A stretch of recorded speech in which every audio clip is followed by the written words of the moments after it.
Meus amados, graça e paz do nosso Senhor e Salvador Jesus Cristo, amém? Eu estou me sentindo aqui como creio que Barnabé se sentiu quando ele sai de Jerusalém. Toda a história começa em Jerusalém. O derramamento do Espírito Santo, a igreja começa em Jerusalém, e no pensar dos irmãos, Jerusalém era a capital do cristianismo. Jerusalém era absoluta, até que chegou uma mensagem lá e disse que Barnabé deveria viajar para Antioquia, para ele ver o que estava acontecendo em Antioquia. E ele chega lá, ele tem um choque de realidade com o poder do Evangelho. Eu estou me sentindo assim aqui entre os irmãos. Eu venho lá da igreja mãe. Quando eu falo igreja mãe, não diretamente das congregações que hoje estão espalhadas, mas há 134 anos atrás, chegou um pastor na cidade de Campos, e Campos não tinha esse povo todo que hoje tem, mas o território em si era bem maior do que é hoje, ainda que Campos hoje continue sendo a maior extensão territorial do mapa fluminense, maior município do estado do Rio. Agora você imagina Campos com Cardoso Moreira, Italva, São Fidélis, todos agregados, tudo era Campos. Então era uma província muito grande. E chegou aqui um missionário. Ele veio visitar um engenheiro amigo dele, engenheiro da rede ferroviária, e quando ele contemplou a perspectiva de crescimento de Campos, eu estou numa história de 1891, ele disse: aqui precisa ter uma igreja. Imagine os irmãos, esse território todo, só tinha uma igreja evangélica que nós temos notícia, que era a igreja presbiteriana. Então, aquele missionário, A.B. Christie, escreve uma carta para o seu povo na América do Norte, a junta de Richmond, ele pede uma autorização para permanecer em Campos e começar aqui uma igreja. E nasceu a primeira igreja batista de Campos em 1893. Estamos celebrando, então, estamos aí caminhando para os 135, né? 134 já se foram. Mas quando a gente chega aqui, a gente tem essa sensação que eu acredito que Barnabé teve. Diz que coisa poderosa é o Evangelho. Eu já passei um pouco com o pastor Jonélios por aqui, a gente já viu alguma coisa que ele pôde mostrar muito rápido, mas coisa grandiosa que Deus está fazendo neste lugar. Que Deus continue abençoando os irmãos. Eu continuo lá em Jerusalém com os irmãos que pensam que eles são os únicos crentes da face da terra. Mas isso faz parte. Glorificar aqui, pastor Jorge, glorificar aqui é mais fácil. Mas cadê o pastor Luciano? Está aqui? Pastor Luciano viria para cá, não chegou aqui não, né? Pastor Luciano Quintanilha, ele estava por aí? Então, pastor Luciano, ele batalha lá comigo, meu filho Rafael também, que está lá atrás, junto com os irmãos abençoados lá de sonoplastia, eles batalham comigo lá, e lá nós falamos, glória a Deus, e tem uns irmãos que olham para a gente assim e dizem, mas a gente continua lá. Alguém tem que ficar em Jerusalém, irmãos. Não pode vir todo mundo para Antioquia. Amém? Olha, a nossa conversa aqui hoje, eu gostaria muito de estar aqui em um tema livre e poder, mas eu estou aqui com um tema específico para conversar com os irmãos, algo que tem abençoado minha vida, e eu tenho dividido isto com outras igrejas e outras congregações. No domingo passado, pela manhã, eu estive na igreja El Shaddai. É esse tema aqui, treinamento bíblico em gestão de finanças. Eu não sei se eu deveria ficar aqui, que eu tenho uma visão melhor, né, das projeções, mas eu posso trazer um pouco para cá o público, pastor?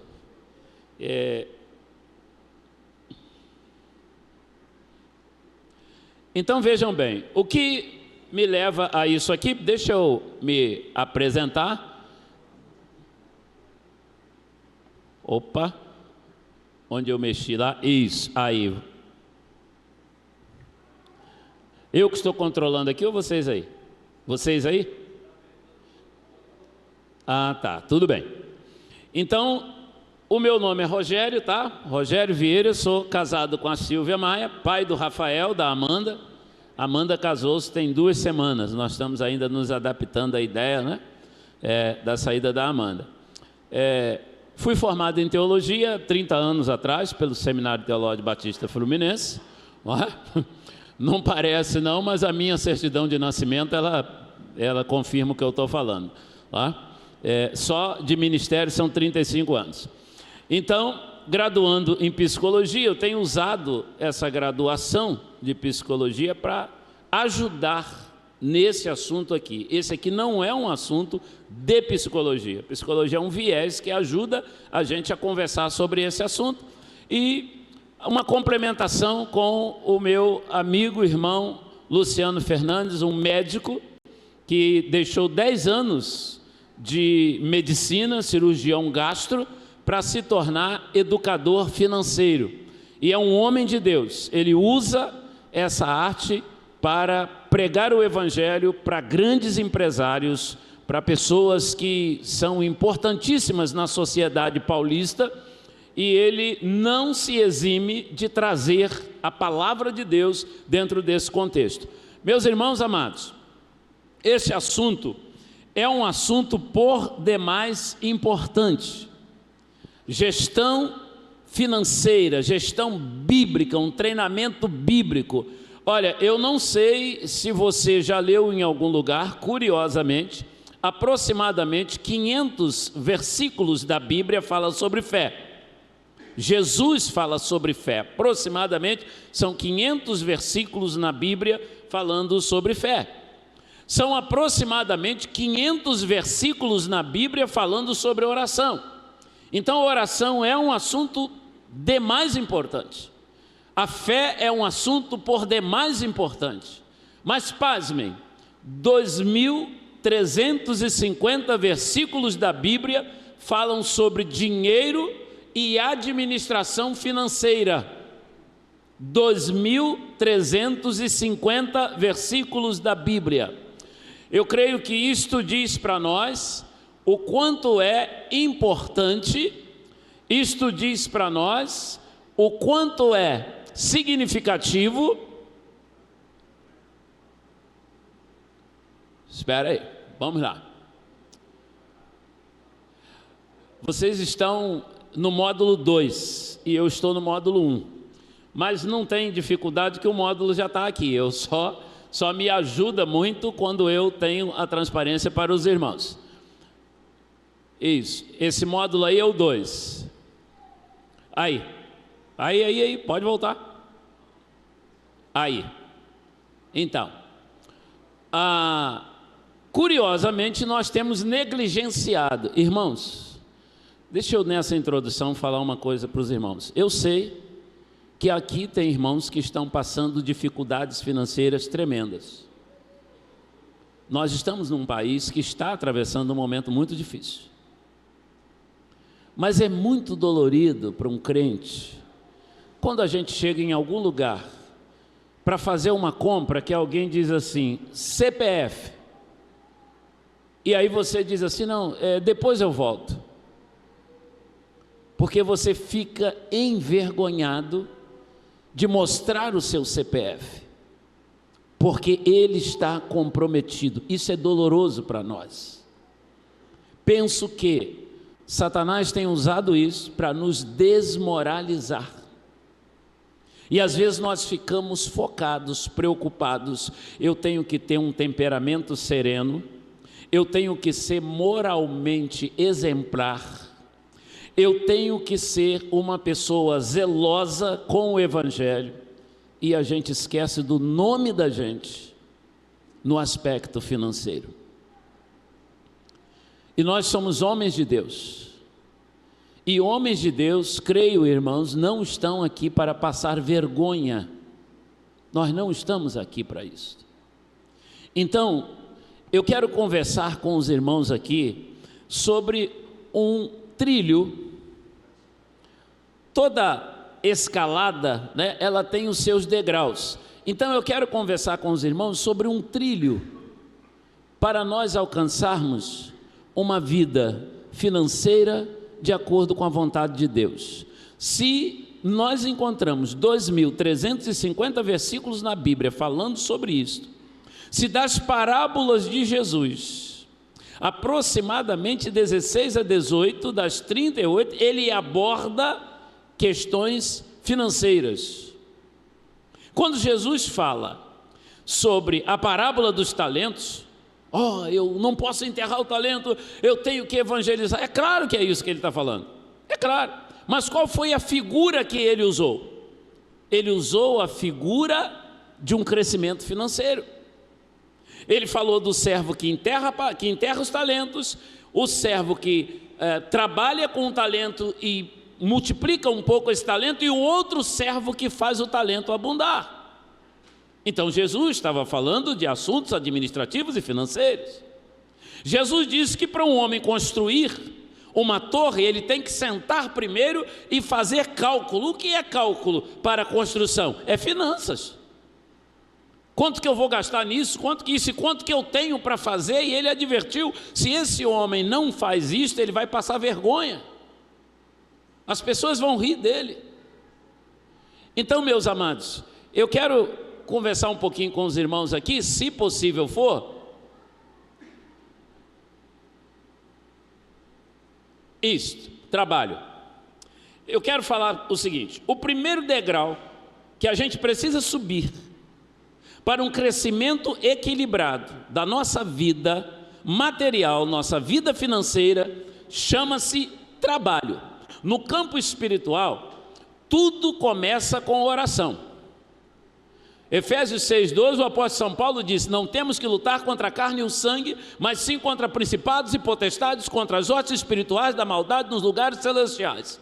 A nossa luta não é contra pessoas, a nossa luta é espiritual, para trazer pessoas. As armas da nossa milícia não são carnais, mas são poderosas em Deus para a destruição das fortalezas. Paulo diz: destruindo todo conselho, toda altivez que se levanta contra o conhecimento de Deus e levando cativo todo entendimento à obediência de Cristo. Isso é tirar a gente do inferno. Agora preste atenção, no campo material, o seu primeiro degrau do campo material chama-se trabalho. Crente não pode ser preguiçoso. A sua mulher não pode olhar para você e pensar: eu tenho um homem preguiçoso dentro de casa. Isso desabona essa turma de homem que aqui está. Preste atenção nas palavras do sábio Salomão. Meus amados, a preguiça e a pobreza, elas são amigas íntimas. Tem gente que não prospera porque não está conseguindo administrar, mas tem gente que não prospera porque não está trabalhando. Vamos fazer o seguinte, para facilitar aqui, vocês vão me ajudando aí. Pode passar. Eu quero pensar nesses versos bíblicos aqui, quando eu faço uma afirmação que eu preciso trabalhar. Preste atenção, leia comigo. O preguiçoso fica pobre, mas quem se esforça no trabalho enriquece. Isso é Provérbios capítulo 10, verso 4. Está na Bíblia, na palavra de Deus. Agora vamos mais um pouquinho de Bíblia. Bíblia é maravilhoso. Vamos lá, 11:16b. O preguiçoso nunca terá dinheiro, mas quem tem iniciativa acaba ficando rico. Iniciativa. Você tem que ser criativo, amado. Você precisa ser criativo. O homem de Deus precisa ser trabalhador e criativo. Esse é o primeiro degrau. Você sabe aquela pessoa que tudo quer e nada tem? Aí às vezes ainda fica falando umas besteiras assim: se eu ganhasse na loteria, Se eu ganhasse na loteria...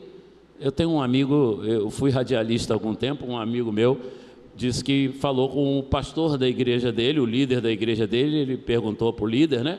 É um bispo na igreja dele, ele falou: bispo, se eu ganhar na loteria, eu posso entregar o dízimo na igreja? Aí o bispo olhou para ele e falou: ô miserável, você quer pecar 2 vezes? É claro que tem que entregar. Então preste atenção. Preguiçoso, ele fica sentado pensando isso: ah, se eu tivesse, se eu ganhasse, se eu pudesse. O preguiçoso morre desejando muitas coisas porque se nega a trabalhar. Ele passa o dia inteiro pensando no que gostaria de ter, mas a pessoa de caráter tem e tem para dar com prazer. Quando um crente prospera, ele não prospera sozinho, meu irmão. Olha que privilégio que nós tivemos aqui agora. Uma coisa que eu gosto em igreja é o ofertório. Eu gosto, mas claro, o senhor é pastor, não, mas eu gosto na igreja do outro também. Eu gosto de ofertório. Eu fico feliz pela oportunidade que Deus me dá de ser dizimista. Fico feliz, irmão. Fico feliz quando eu posso contribuir. Se eu posso contribuir, ainda que seja pouco, a minha oferta é pouca, mas eu tenho no bolso para contribuir.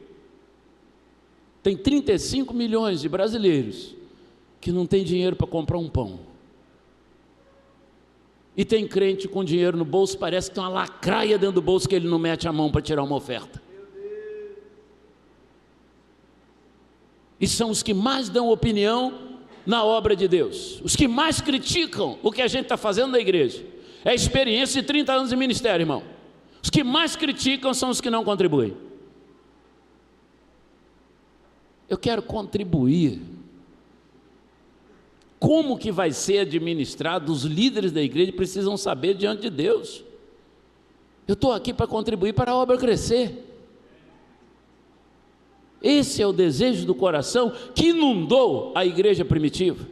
Eu gosto de falar sobre esse negócio da igreja primitiva, mas hoje o momento não é esse aqui agora não, para a gente se deter nisso, senão eu não chego lá.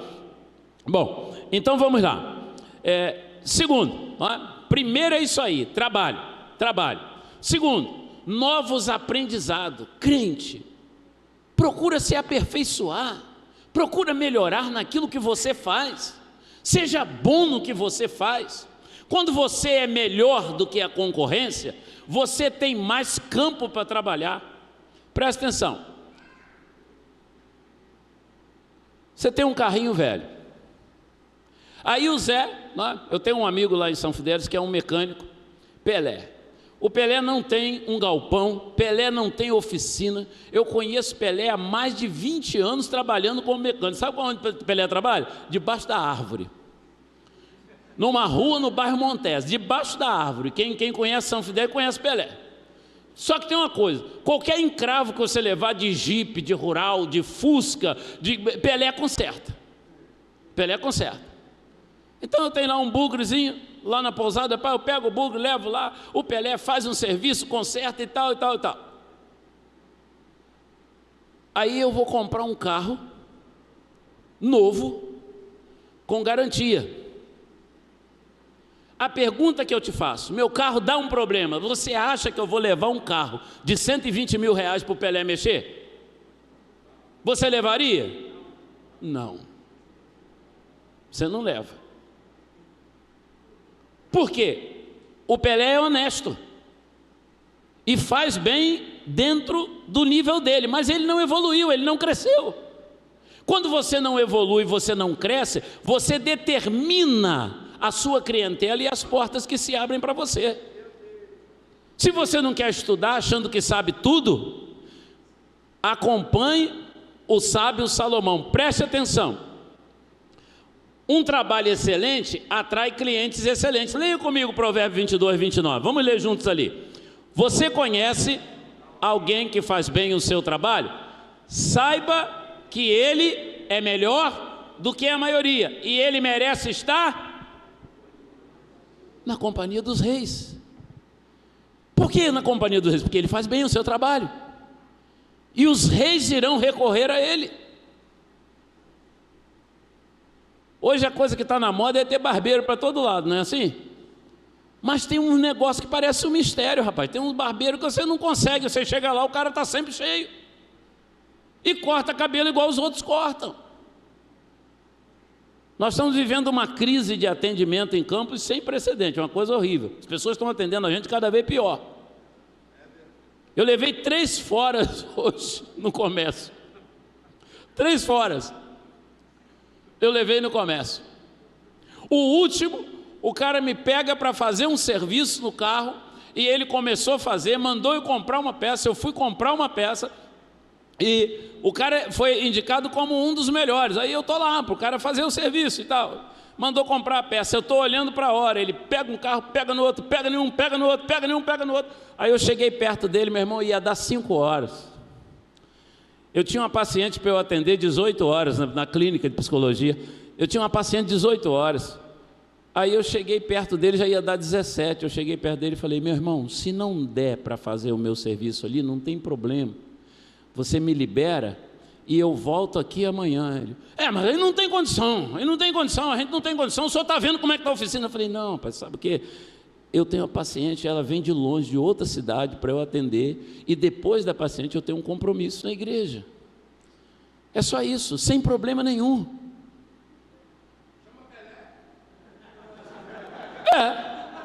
É isso aí, é isso aí. Você sabe qual é a minha vontade de voltar amanhã? Você já sabe, né? Vamos com Salomão. Vamos ver o que Salomão vai falar para a gente sobre o conhecimento. Olha aí, pode passar. Vamos lá, leia comigo.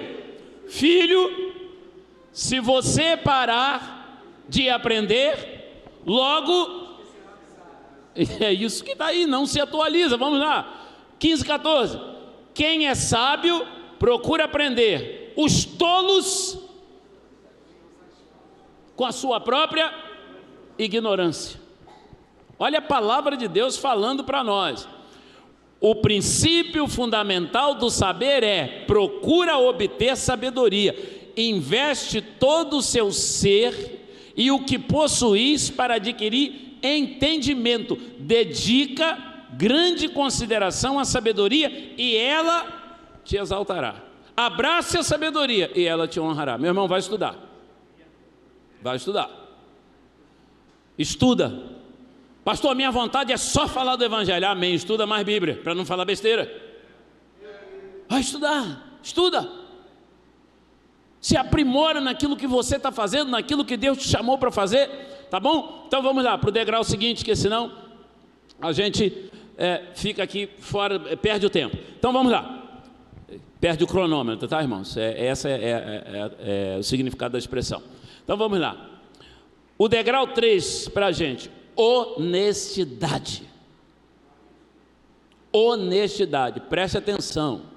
Eu já conheci crente ladrão de carro. Eu conheci crente ladrão de carro. Eu conheci crente que apanhava dinheiro dos outros e não entregava o serviço que vendia. Apanhava empreitada de obras, sumia com dinheiro e não entregava. Meu irmão, isso é triste.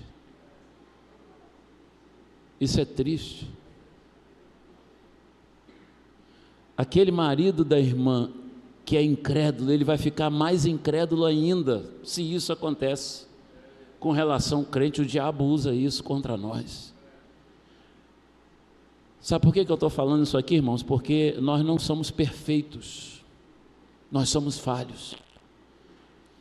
E o apóstolo São Paulo, ele disse que toda palavra é boa para instruir e para corrigir. O que tem que corrigir a gente é a palavra de Deus. O que tem que corrigir vagabundo é a polícia e a justiça. O que tem que corrigir o homem de Deus é a palavra de Deus. É isso aqui que corrige a gente. Então preste atenção. Honestidade começa com a gente entendendo. Está um pensamento de Warren Buffett ali. Warren Buffett, ele diz que honestidade é um presente muito caro e não espere isso de pessoas baratas. Warren Buffett é simplesmente o maior investidor da Bolsa Americana, vivo, é o maior investidor. Nós temos um aqui no Brasil também, que é o Luiz Barsi, que é o maior investidor da Bolsa, pessoa física na Bolsa do Brasil. Warren Buffett é um gênio, né, na América do Norte. Então, preste atenção. Yahvé, o seu Deus, o nosso Deus, Ele não põe a mão, nem tem parte absolutamente nenhuma com ganho desonesto.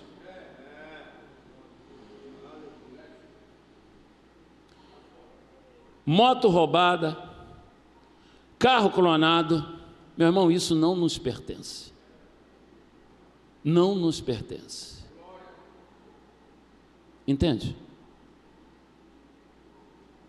Não aceite essas coisas dentro da sua casa. Não bota isso no seu arraial, que você vai abrir licenciosidade para Satanás na sua vida, na sua casa.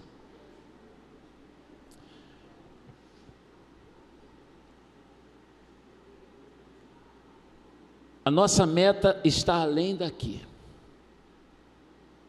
E a integridade, ela nos levará a uma eternidade segura. Vamos na palavra de novo. Vamos na palavra. Leia comigo. A integridade do justo os guia, mas a falsidade dos infiéis os aniquila. As riquezas acumuladas não terão no dia da ira divina, mas a justiça livrará o fiel da morte. Glória a Deus. Vamos lá, Provérbios 11:5. A retidão dos íntegros, como é que é?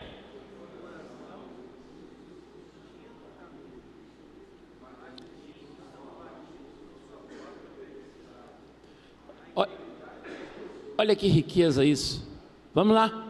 A integridade das pessoas justas as livrará, mas em sua malignidade os infiéis serão apanhados. Verso 7. Assim que o ímpio morre, toda a sua esperança perece com ele, todos os seus planos acabam em nada. Verso 8. O justo é salvo das tribulações, e elas são transferidas para o ímpio. Integridade. A coisa começa com o trabalho. É lá que a gente põe o pé. Preparação pessoal, capacitação e integridade. Vamos carregar esses 3 conselhos com a gente. Eu tenho mais 15 minutos? Tem?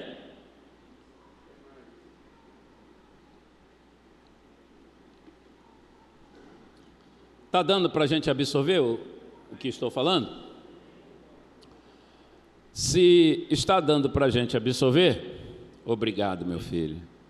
Bênção de Deus esse menino. Eu procurei o laser, não achei, e ele de lá observou que eu estava procurando o laser. Bom,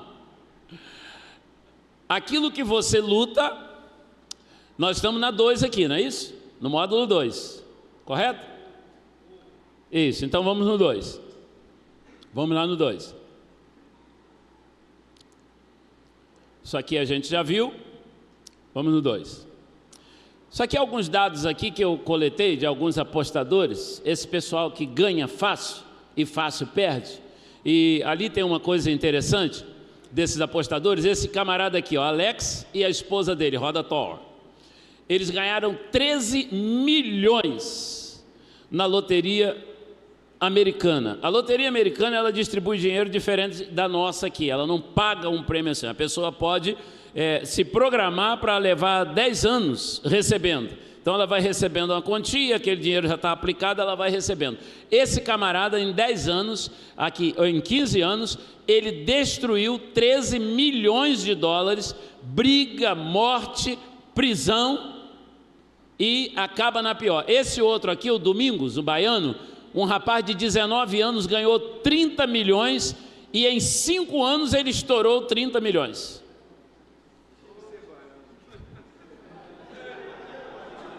Esse camarada mudou da casinha dele para uma suíte de luxo de um resort.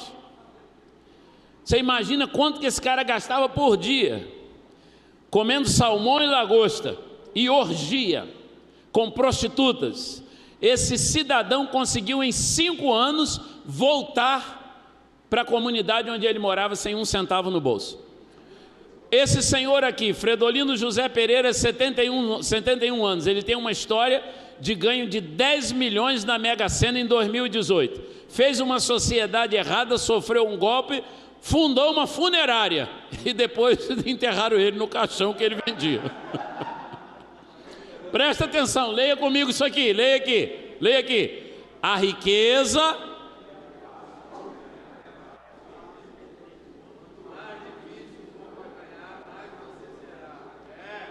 Glória a Deus. Trabalha. Não reclama não, irmão. Não reclama não, trabalhe. Deus honra o trabalho. Nós estamos vendo a palavra de Deus aqui instruindo a gente, irmãos. Isso é instrução da palavra de Deus. Isso aqui não é teoria, não é filosofia da cabeça do homem, não. É instrução da palavra de Deus para nós, homens de Deus. Amém?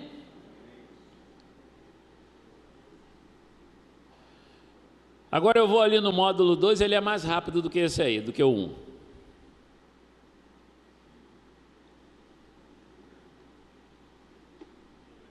Aqui no 2,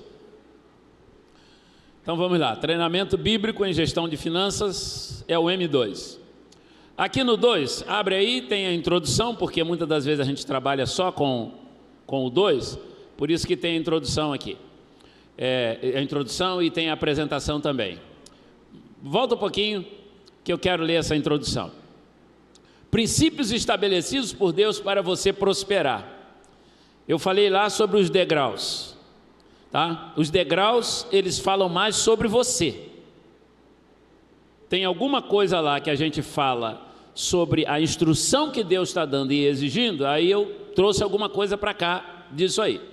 Se de fato nos interessa saber a vontade de Deus em todos os aspectos da nossa existência, enquanto passamos por esta terra, por que nós iremos tratar com banalidade um assunto tão sério como seja a estabilidade financeira, pessoal e familiar? Preste atenção, estabilidade financeira, pessoal e familiar. Você é homem, você é o gestor da sua casa, tá?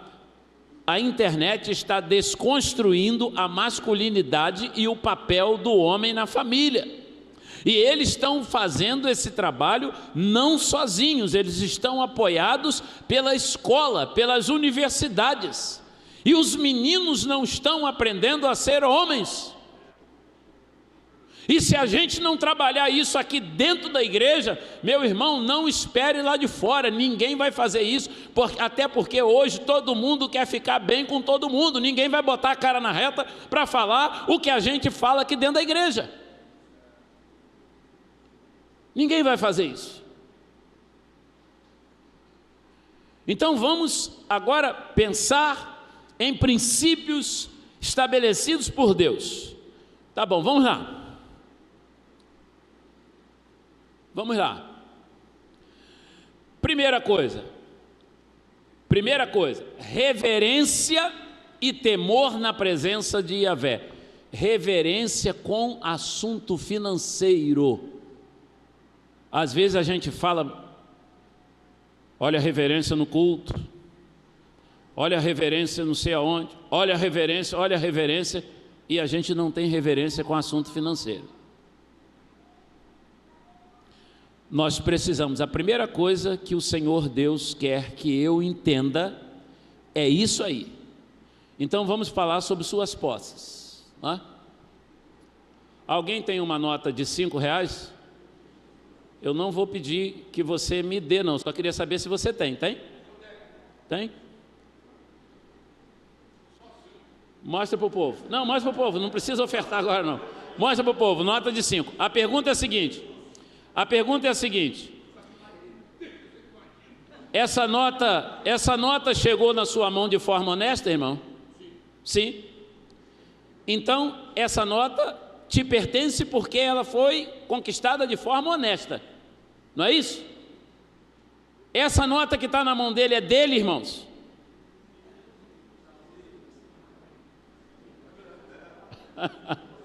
Alguém trouxe o cartão de crédito? Cartão pessoal? Está aí o seu cartão? Ele é seu ou é de outra pessoa? Tá certo. Cadê Samuel que estava aqui, né? Cadê Samuel que fica na frente do... Aí, Samuel que fica na frente do QR Code. É Samuel mesmo? Isso. Samuel, você está calçado de quê? Luxo, hein, rapaz? É isso aí. Não, para ministrar aqui tem que ser assim mesmo. Não vem pegar com o negócio rasgado, não. É isso aí. Para o Senhor o melhor. Aquele tênis que está no pé do Samuel de quem? Não é dele não, irmão. R$5 que está ali não é dele não, irmão. O cartão que está lá não é dele não, irmão. O tênis que está aqui não é dele não. Entende, irmão? O celular não é meu não, irmão. Você não tem nada não, rapaz. Você está tomando conta. Você está tomando conta. Vamos para a palavra. Preste atenção comigo. Leiam comigo. Do Senhor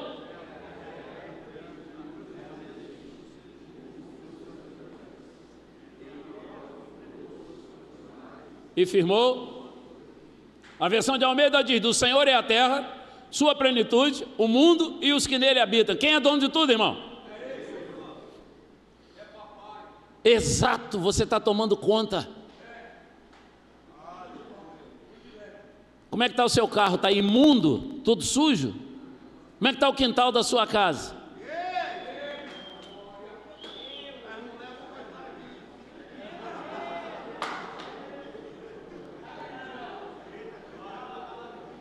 Vamos mais um pouquinho, pode passar. Ainda não é aqui que eu queria chegar, mas lá no final eu fecho aqui. Vai lá. Pode passar esse aqui, pode passar. Que eu trabalhei esse aqui lá. Pode ir. Isso. É aqui que eu quero conversar com os irmãos. Agora, você se considera um servo confiável no aspecto dinheiro? Você é confiável? Deus pode confiar em você?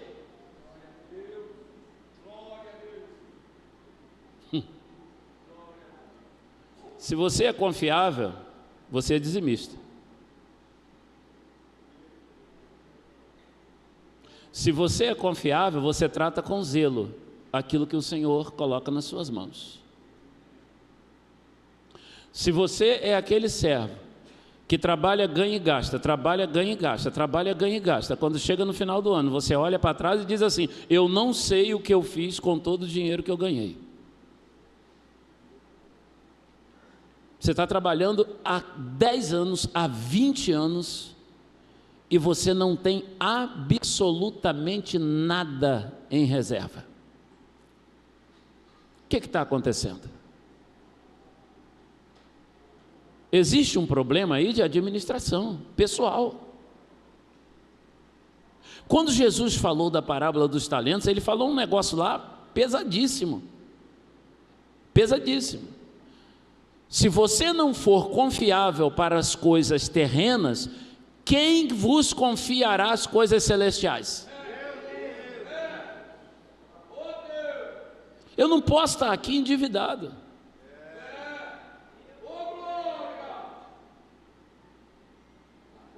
Entende? Eu não posso. Poxa, eu toco o instrumento tão bem, eu canto tão bem, eu falo com facilidade, mas a vida financeira está toda destruída. Esse não é o propósito de Deus para a minha vida nem para a sua. Servo bom e fiel. Sobre o pouco fosse fiel, sobre o muito eu te colocarei. Tem crente que não prospera porque ele é infiel no pouco. Ele não sabe administrar o pouco. Meu irmão, se uma pessoa recebe 10 mil reais, qual é o dízimo dela? Se uma pessoa recebe 500 reais por mês, qual é o dízimo dela? E qual dos dois tem o dízimo maior? O de 10 mil ou o de 500 reais? Nenhum dos dois. Dízimo é fidelidade. Dízimo é fidelidade. A gente não está sabendo administrar aquilo que Deus tem nos dado. gente não está sabendo administrar. Eu fui fazer missões no Nordeste, rodei o interior do Piauí. Eu estava com um carro alugado, andando de cidade em cidade, vendo os missionários da Junta de Missões Nacionais, a pedido do pastor Brandão, visitando os pastores, conversando com eles, vendo as necessidades deles, das congregações e tal. Aí, chegando numa cidade chamada Jaicós, uma igreja pequena, uma comunidade lá assim, umas casas, tipo o que nós chamamos de casinhas aqui, um habitacional. Aí o pastor falou para mim assim: pastor, tem umas senhoras, irmãs da igreja que moram lá nas casinhas, o senhor poderia ir buscar? Eu posso. Tem problema eu entrar? Não, pastor, não tem não, só pode ir. Aí fui lá, veio as irmãs, veio as crianças, lá chama tudo de menino, né? Pode levar menino? Pode. Aí botou os meninos, tal. Aí na descida, aquela irmã falou comigo assim: eu dou graças a Deus que eu estou trabalhando, eu estou ganhando 120 agora por mês. Aí eu falei assim: mas a irmã está trabalhando pouco, então, está fazendo uma faxina só? Não, senhor, eu trabalho de segunda a sábado e ganho 120. Cheguei no posto de gasolina para abastecer o carro, que eu tinha que devolver o carro lá em Teresina, antes do voo para cá. Cheguei no posto de gasolina, conversei com o frentista e perguntei para ele assim: aqui, leva a mão não, quanto que paga um frentista aqui? Ele falou: eu ganho 360 por mês. Aí eu falei assim: ué, mas isso não dá problema com lei trabalhista? E aí ele riu e falou assim: meu senhor, o senhor não é daqui, né? Aqui não existe lei trabalhista. Aqui é o trabalho. Eles agradecem quando eles têm o trabalho. Não tem um irmão aqui que ganha 120 reais por mês para trabalhar um mês inteiro. Por isso que o Nordeste olha para o Sudeste e acha que nós somos ricos. Na perspectiva deles, nós somos ricos. E a gente passa um ano, acaba com tudo que ganha e não constrói nada. Exatamente, o nosso problema está sendo a administração. Se você não tem um fluxo de caixa, meu irmão, não adianta. Você não sabe quanto, você sabe que vai cair o salário na conta, não sabe quanto gastou. Sai gastando sem planejamento. Você vai ficar nessa ciranda a vida inteira. Se você não sentar e disser assim: mulher, traz para mim aí as 3 últimas contas de luz, traz as contas de água, quanto que a gente tem que pagar de aluguel, e começa a pegar nota no posto de gasolina. Ah, mas eu que pago. Não tem problema, pede a nota, me dá a nota. Começa a guardar o ticket do cartão, senta depois e monta o seu fluxo de caixa. Pastor Fanini dizia o seguinte: quando você fizer a listagem das suas despesas e receitas, a primeira coisa que você precisa botar chama-se dízimo. Ele dizia assim: o que você escreve debaixo da palavra dízimo, já escreveu com a bênção de Deus. O que você escreve em cima de dízimo, afronta Deus. Em primeiro lugar, o que é dele. Eu vou terminar aqui falando para os irmãos, e esse módulo ele iria um pouco mais, mas eu vou parar por aqui. Eu vou terminar falando para os irmãos o seguinte: preste atenção. Você tem 2 filhos, tem o Pedro e tem o João. O Joãozinho é aquele que, quando sai, você pega 100 reais e dá a ele e diz: olha, João, está aí, para o final de semana, tranquilão. O Pedrão é mais, aí você dá também 100 reais para ele, filho, você trata igual. Daí a pouco o Pedro te liga e diz assim: ô pai, não dá para mandar mais 50 aí não, meu dinheiro acabou. Se você tiver, você manda. Não é assim que a gente faz com o filho? A gente ajuda, filho, o tempo todo. O meu está lá, ó. Pai, e daí? Agora, como ele trabalha, eu digo: olha, o meu Pix é tal para você devolver. Não estou cobrando ele não, irmão, eu estou ensinando ele, porque eu não vou ficar aqui toda a vida. Eu estou ensinando ele. Eu cobro 100 reais dele. Esse mês ele teve que me pagar 100 reais que ele põe emprestado comigo. Mas ele sabe que se ele precisar de 1000, eu vou ajudar ele com 1000. Aí você tem o Pedro. O Pedro é aquele então que pede mais 50 no meio do caminho. Bom, agora volta os dois para casa. Voltou o João, voltou o Pedro. Aí você está olhando na volta do pé, né? Pedro chega duro, sem nada no bolso. E aí, Pedro? Ô, papai, quase que não deu aqueles 150. João, ei, por que você não ligou para mim, não pediu mais? Papai, pedi por quê? Sobrou 50 aqui, ué, João, você só gastou 50? Pai. É meu? É seu. Então eu vou guardar, pai, esses 50 aqui. Agora presta atenção, você está lá, a coisa não está muito boa, a saúde não está muito legal, você tem um negócio importante, vamos botar aí 200 mil reais nesse negócio, e você precisa de um filho para tomar conta. Qual dos dois que vai tomar conta?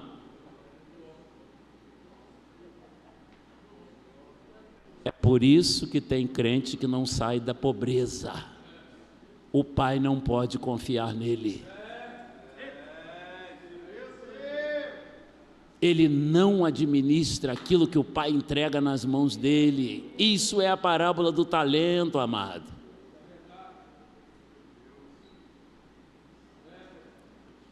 Se você administrar bem, o pai vai te abençoar com mais. Ele vai te fazer prosperar mais e mais. Tem muitos jovens aqui me ouvindo, coloque isso no coração de vocês. A gente ora por jovens estudantes que não tem nada, o cara não tem um trocado para ir na casa da namorada. A igreja está orando por ele, e ele está estudando, e a igreja está orando por ele. E daí a pouco ele entra na universidade, a igreja está orando por ele. Aí ele se forma na universidade, a igreja está orando por ele. Ele faz o concurso e passa, a igreja está orando por ele. Ele recebe o salário, esquece que a igreja orou por ele. Não se torna um crente dizimista, sabe por quê? Ele deixa de ouvir o pastor dele na igreja, começa a ouvir os pregadores de internet. Esse negócio de dízimo era do Velho Testamento, esse negócio de dízimo... É mesmo? Jesus disse, se a vossa justiça não exceder a dos escribas e fariseus, se ela não exceder a dos escribas e fariseus, ela não é justiça.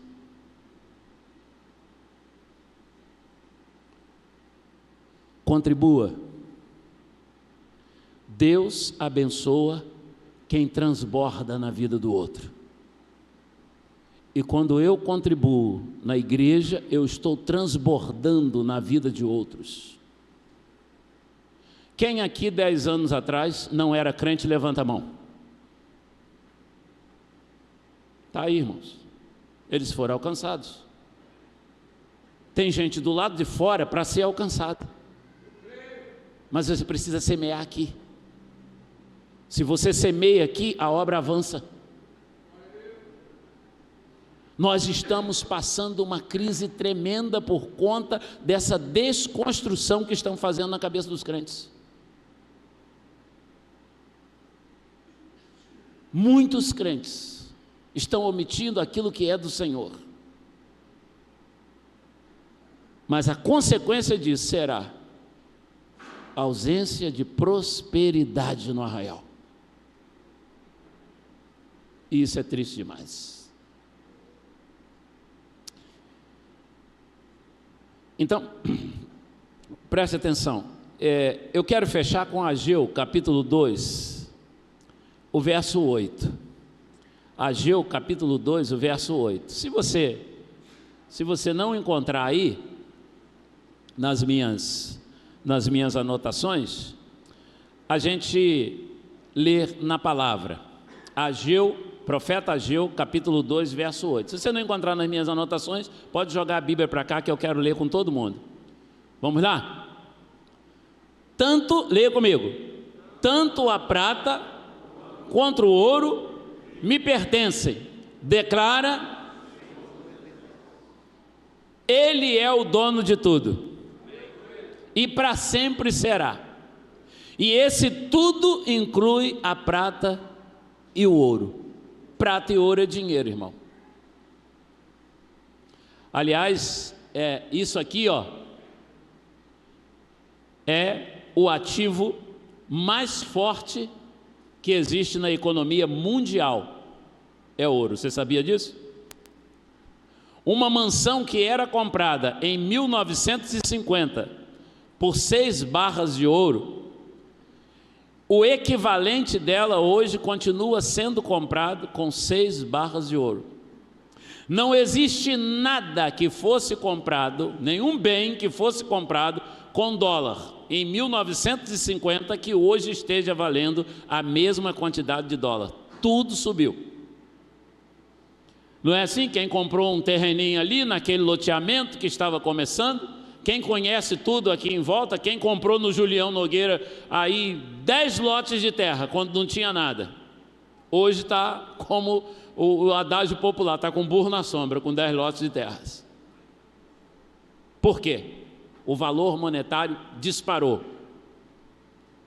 Mas o ouro, ele continua comprando a mesma coisa.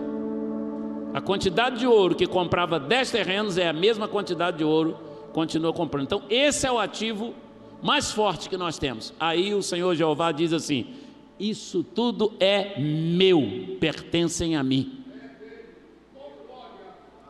Nenhuma crise vai te derrubar, nem vai fazer você passar fome. Não vai. Fui moço, hoje sou velho. Nunca vi desamparado justo, nem a sua descendência mendigar o pão.